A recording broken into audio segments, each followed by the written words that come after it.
Are you interested to hear about 5 common home buying mistakes? Well, keep watching. Hello everyone, this is Yubi with Preferred Real Estate Brokers, and today we're going to be talking about 5 common home buying mistakes.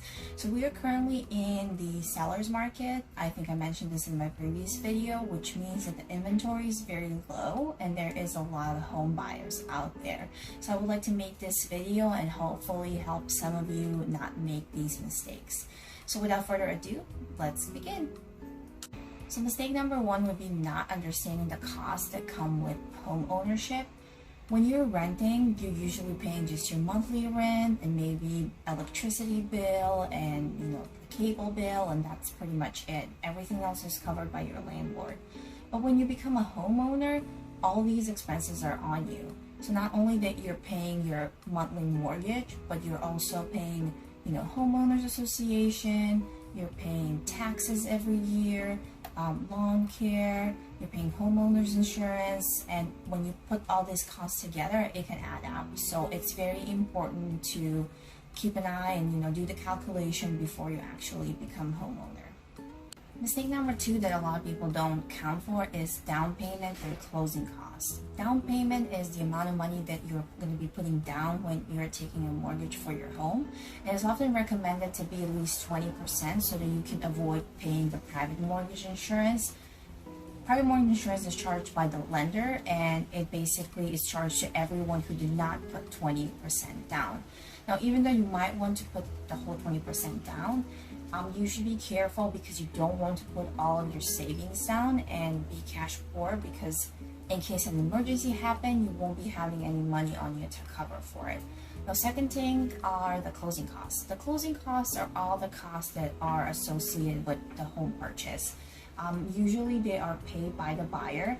Sometimes the buyer and seller can negotiate them and maybe they can split them on half, or they can be paid by the seller. But in this market, most of the sellers are receiving multiple offers, and they're going to be looking for those offers where the buyer will cover the closing costs.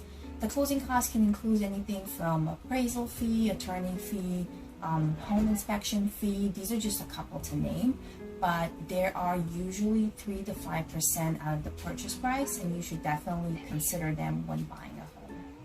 Mistake number 3 would be not working with a real estate agent. Home buying is the biggest purchase in most people's life, and you definitely want to hire a professional to help you with that. A real estate agent is someone who is familiar with the process, who can help you become familiar with the process.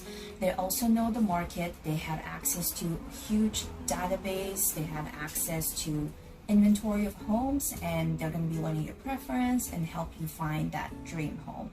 They're also going to be loyal only to you, and they're going to represent you in the transaction. The best part about it is that seller is usually paying the commission, so their commission is coming out of the seller's cost and not yours. So this service is basically free of charge for you. Mistake number 4 would be not getting a pre-approval letter from the lender. In this market that we're in right now, sellers are getting multiple offers. And just because your offer was the highest, it doesn't mean that it's going to be accepted if you don't have the proof to show the seller your financial strength and back up that high offer that you gave to them. Also, by getting a pre-approval letter, it kind of tells you how much money you can afford for your house, and it will definitely narrow down your search and then help you find your dream home easier. Now, once you find your dream home, since you have a pre-approval letter, you can submit your offer immediately and speed up the process. Mistake number 5 would be maximizing the amount approved by the lender. Once you get your pre-approval letter, it will usually tell you how much money you can borrow, and that will usually be the maximum amount that you can borrow. And they're usually guided by the rule where you shouldn't spend more than 26% of your gross monthly income on housing, and you shouldn't spend more than 36% of your gross monthly income on overall debt. Now, you might be approved for, let's say, $800,000 worth of loan, but just because you're approved for that much money, it doesn't mean that you should spend all of it on your next home.